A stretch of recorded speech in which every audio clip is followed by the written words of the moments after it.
Guys, lain usab nga storya ang atong isigutan karon ug alang sa mga bag-uhan nato nga mga viewers, kini atong channel naga-upload kita og mga sambingay sa Kristohanon o kaning gitawag nato mga istorya nga daghang nagpahipi nga mga lesson sa kinabuhi o istorya nga daghan kang makatunan. So kung nagbulong ka og mga istorya, kining mao nga channel puno kini og mga istorya, daghan kita mga istorya nga na-upload na. I think mga almost 100 plus na ato ang mga storya.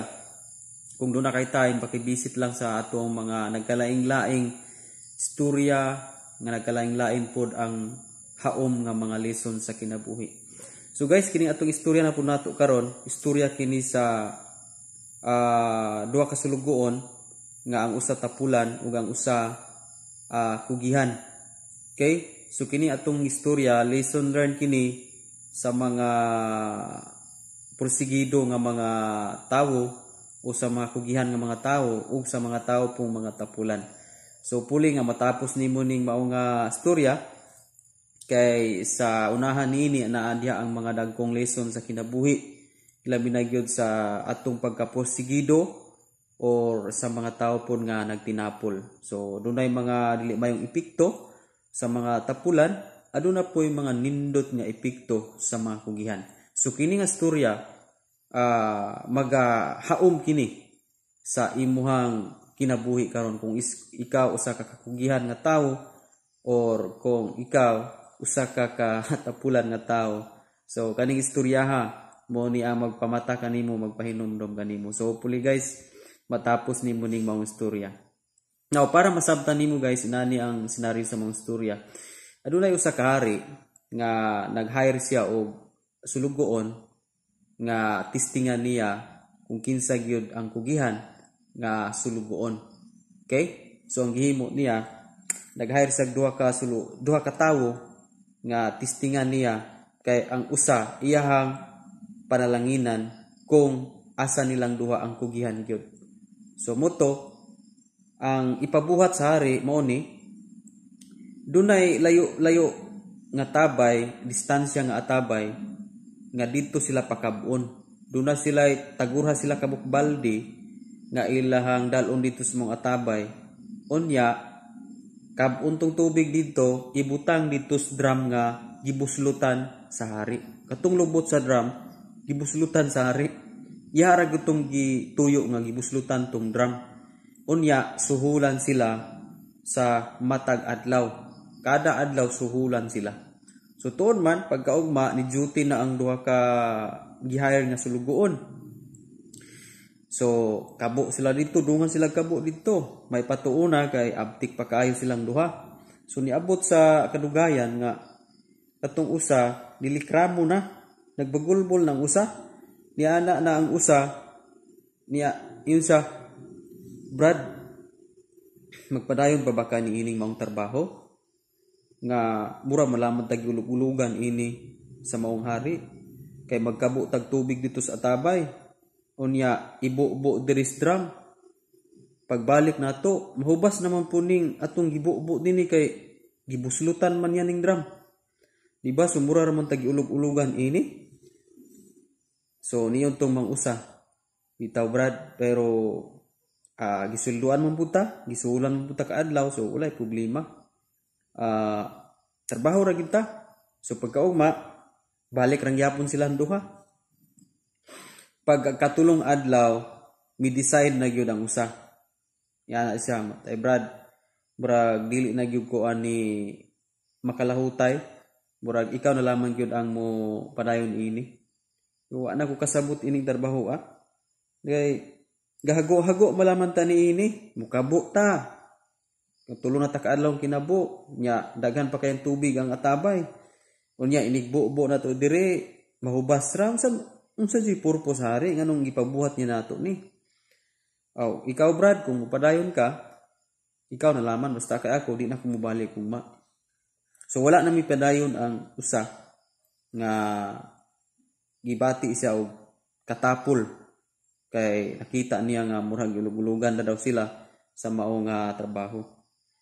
So ang usa pursigido ra gyud ang usa, padayon ra gyud siya kay yang gitamod nga isulan man pug ko nga hari. So unsa gyud yang plano ani? Basta kay kada adlaw do na ra pug ko'y madawat nga sweldo niya. So padayon tong usa guys, padayon na gyud sa kabo ana. Hangtod nga niabot sa punto nga nahubas ang atabay nga iyang gikab-an. No? Pagkahubas sa atabay nga gikab-an guys, adunay dayamon nga singsing nga gibutang didto. Ug katudang dayamon nga singsing gibutang didto sa hari. Kay kung kinsa ang makalahutay atong maong trabaho, iyahatong dayamon nga singsing. Ug mao pud di ay nga gibuslutan sa hari ang balde o drum kay kung panalitan makabo nila tong singsing kang kinsang balde gani ang masudlan sa maong singsing, inigyabo dito sa maong drum, makita nila ang singsing kung kinsa ang nakadala ato. So mutong gibuslutan mo saluhop ra pud ang tubig dito sa drum para muhubas kung kaso makabo ang singsing, makita nila dito. So insert katong usa may nakapadayon, siya ang nakadawat sa panalangin nga dayamon nga singsing. O siya giingnan sa hari tungod kay kasaligan ka man, nakapadayon ka man, imuha ng dayamon nga singsing o himuon ko ikaw nga muambit sa akong mga panalangin sa palasyo. So guys, dili lang takutob sa ato ang sambinga. Actually, kining mao nga sambinga aduna kini dakong lesson sa kinabuhi alang sa mga pursigido nga mga tao. Now, alang sa mga pursigido nga mga tao, aduna ginay dakong maabot sa kinabuhi. Pero alang sa mga nagtinapulan nga mga tao, wala ginay maayong maabot sa kinabuhi. Kung always lang tang bagulbol, wala tay gihimo, no? Munay makaingon nga ang atong kinabuhi, ang atong future, kaingon-ingon ang ang future. Pero kung gasacrifice ta samas mong sambingay, sakripisyo padayon bisag lisod, bisag wala nimo kasabti ang sitwasyon, pero padayon gyapon ka sumala sa mga sambingay. Ang nagapadayon mo'y nakaangkon og mahayag nga kaugmaon.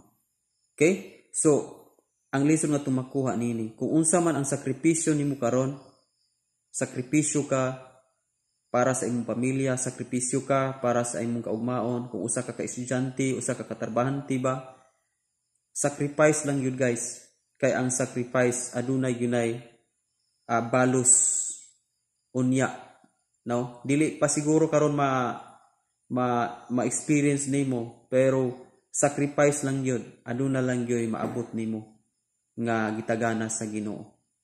And ayaw undang, ang lain nga lesson na tumakuha nini, ayaw undang habi kay ni undang ang uban, no? Ayaw tinguha, ayaw una nga useless ang imuhang gihimo kay ang uban nag-ingon nga useless na. Sumalas mong sambingay ni sa useless, wala mo giulog-ulugan naman tanini, pero asa kabalo nga sa unahan di ay duna daydayamon nga singsing og himuon day siya nga makaambit sa mga panalangin sa palasyo.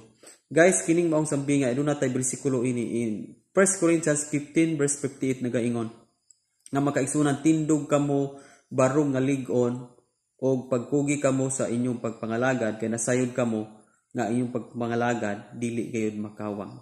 Okay? So ayaw guna-una kung ikaw usa karon ka Kristohanon, ayaw guna-una ang uban na discourage na, ang uban ni undang na muundang pug ka. No, ayaw guna-una nga useless ang pagpangalagad sa Ginoo. Ang Bible nagaingon ang inyong pagpangalagad dili gayud makawang. So adunay balos ang pagpangalagad nato. Okay? Ang panalangin sa maong sambingay, kinsa gipanalaginan ang nakalahutay. No? Hapit na unta to, pero niundang ang usa, nagtinapol ang usa. So wala siya nakaangkon sa mga panalangin. Ang makaangkon sa mga dagkong panalangin, ang deserving lang gid ani kadto mga tawo nga pursigido sa pagpangalagad o pursigido sa kinabuhi. So guys, dili na takutob sa ato nga sambingay, hopefully nga nakahatag kita og dugang nga lesson sa atong kinabuhi karon.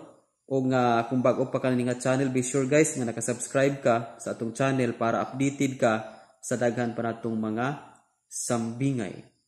Kita-kita na punta guys sa sunod na po nato nga sambingay. God bless. Glory to God. Iya ang tanang dungog o himaya.